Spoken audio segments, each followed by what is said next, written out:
Okay, hi everyone, welcome back to this video series on data center. IPv4 addressing. One of the most important topics in any discussion of TCP IP is IP addressing. An IP address is a numeric identifier assigned to each machine on an IP network. It designates the specific location of a device on the network. An IP address is a software address, not a hardware address. The latter is hard-coded on a network interface card (NIC) and used for finding hosts on the local network. An IP addressing was designed to allow hosts on one network to communicate with hosts on a different network, regardless of the type of LANs the hosts are participating in. Before we get into the more complicated aspects of IP addressing, you need to understand some of the basics.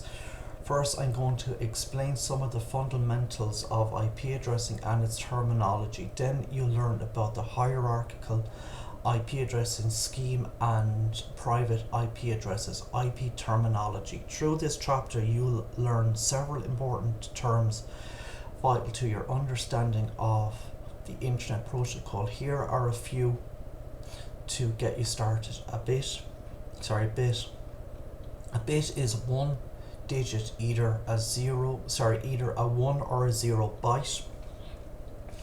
A byte is 7 or 8 bits depending on whether parity is used. For the rest of this chapter, always assume a byte is 8 bits. Octet.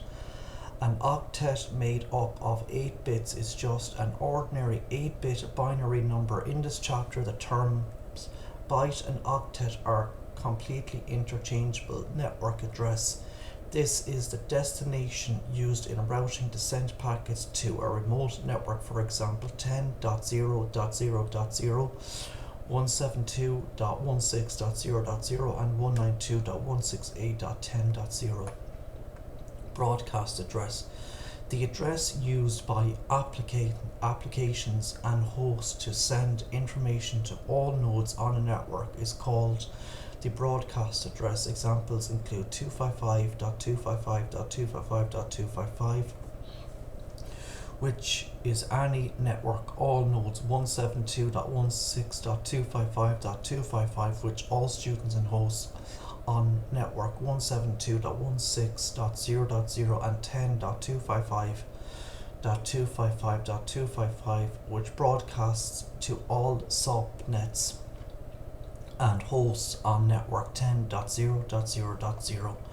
The hierarchical IP addressing scheme. An IP address consists of 32 bits of information. These bits are divided into 4 sections referred to as octets, each containing 1 byte, 8 bits.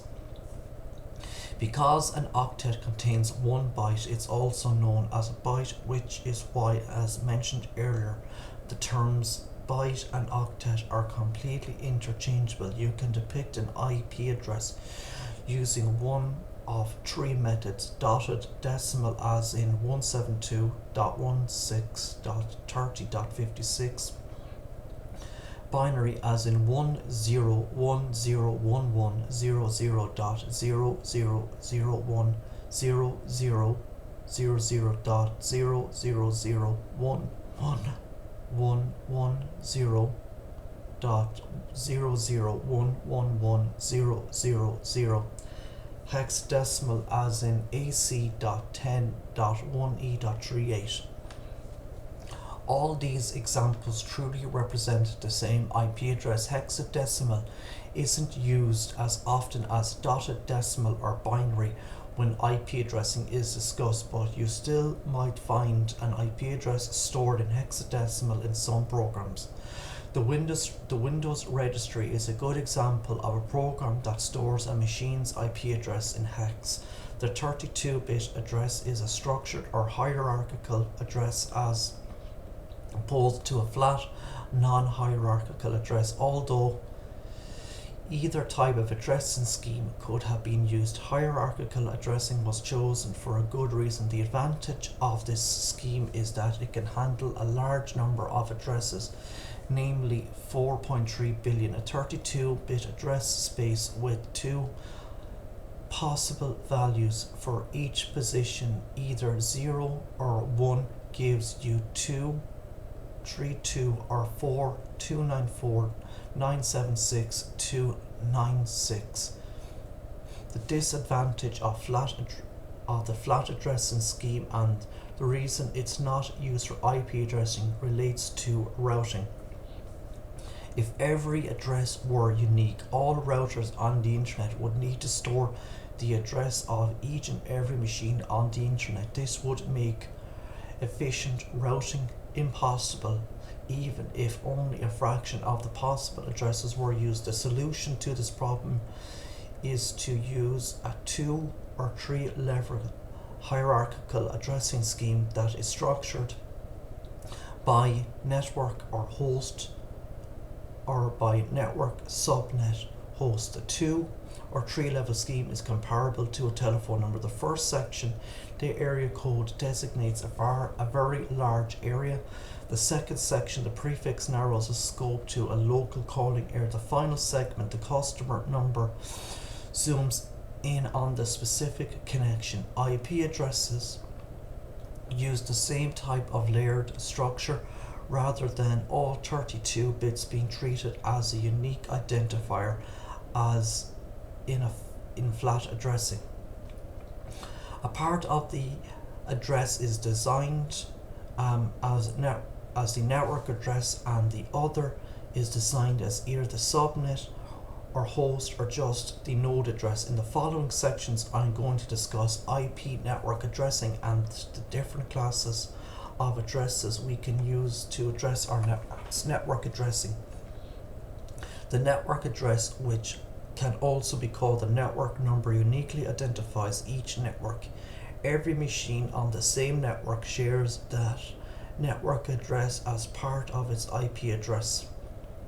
In the IP address 172.16.30.56, for example, 172.16 is the network address. The node address is assigned to and uniquely identifies each machine on a network. This part of the address must be unique because it identifies a particular machine, an individual, as opposed to a network, which is a group. This number can also be referred to as host address.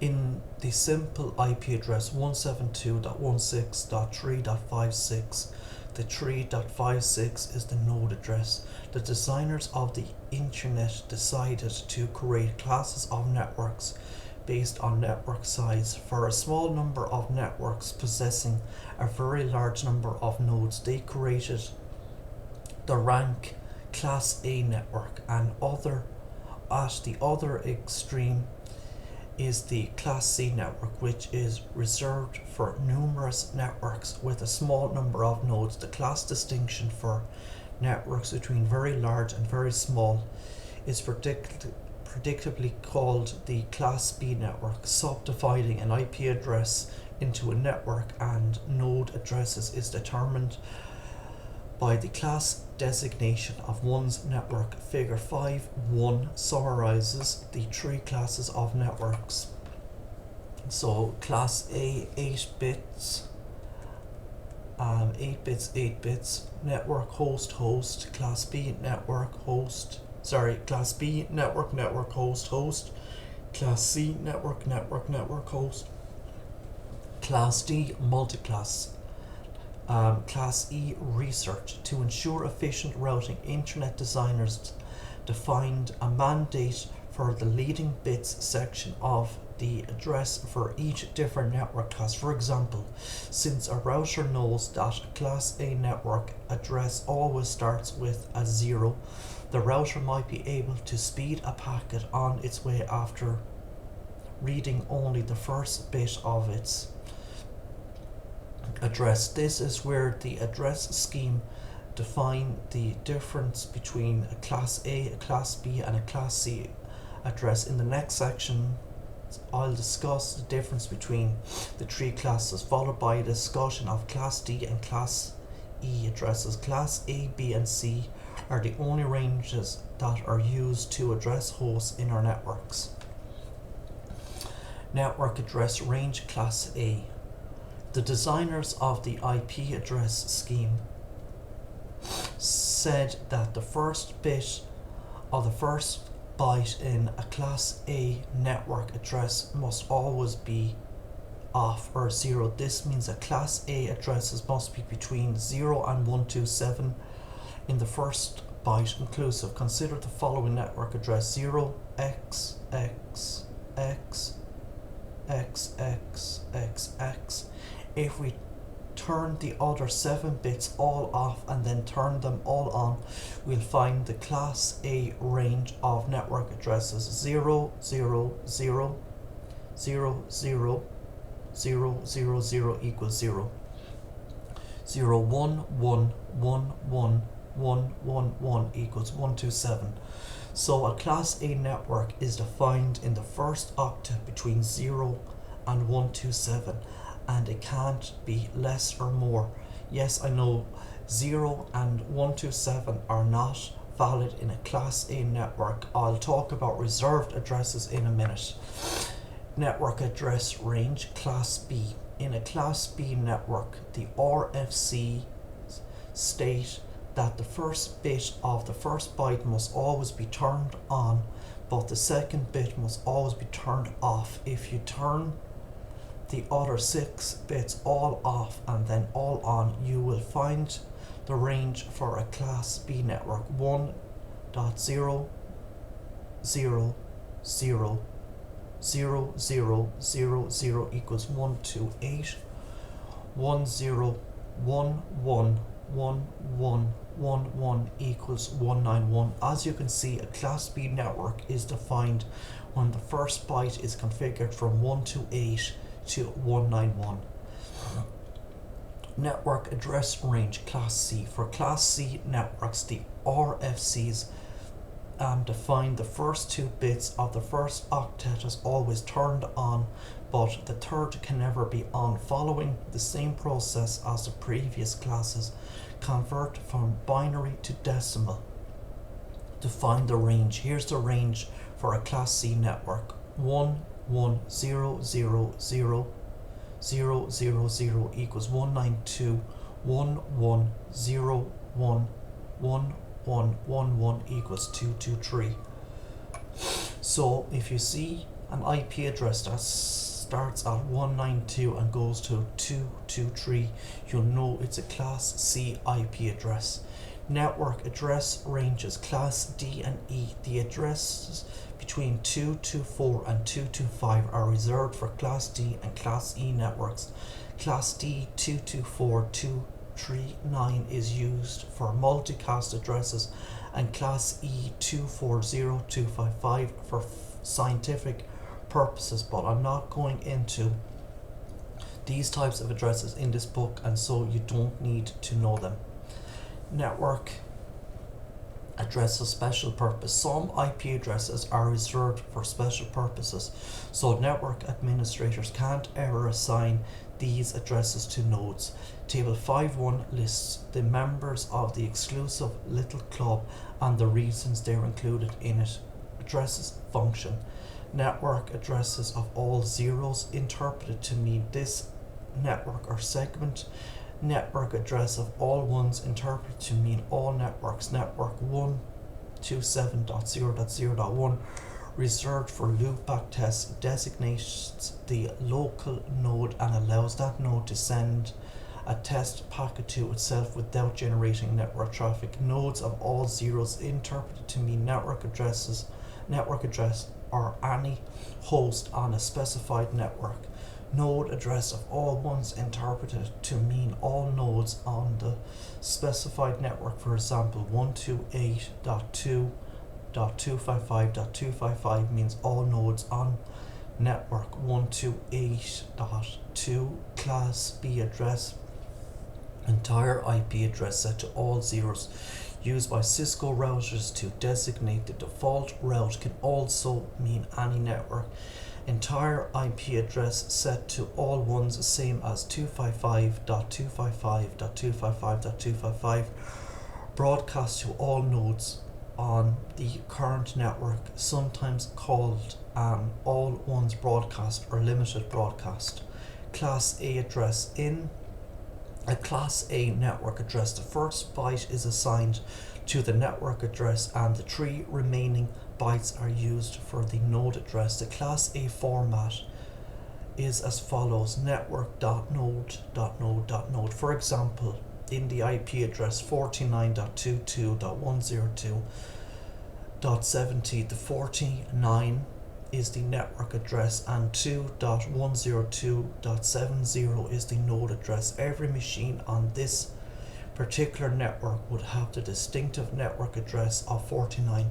Class A network addresses are 1 byte long, with the first byte of the byte reserved and the 7 remaining bits available for manipulation addressing. As a result, the maximum number of Class A networks that can be created is 1 to 8. Why? Because each of the 7-bit positions can either be a 0 or a 1, thus 27 or 128. To complicate matters further, the network address of all zeros 0, 0, 0, 0, 0, 0, 0, 0 is reserved to designate the default route. See table 5.1 in the previous section. Additionally, the address 127, which is reserved for diagnostics, can't be used either, which means that you can really only use the numbers 1 to 126 to designate Class A network addresses. This means the actual number of usable Class A network addresses is 128 minus 2 or 126. Each Class A address has 3 bytes, 24 positions for the node address of a machine. This means there are 224 or 216 unique combinations, and therefore precisely that many possible unique node addresses for each Class A network. Because node addresses with the 2 patterns of all zeros and all ones are reserved, the actual maximum usable number of nodes for a Class A network is 224 minus 2, which equals 16777,214. Either way, that's a huge amount of hosts on a network segment. So I'm going to leave it here today for this video. If you like listening, please consider like, sharing and subscribing. Thank you.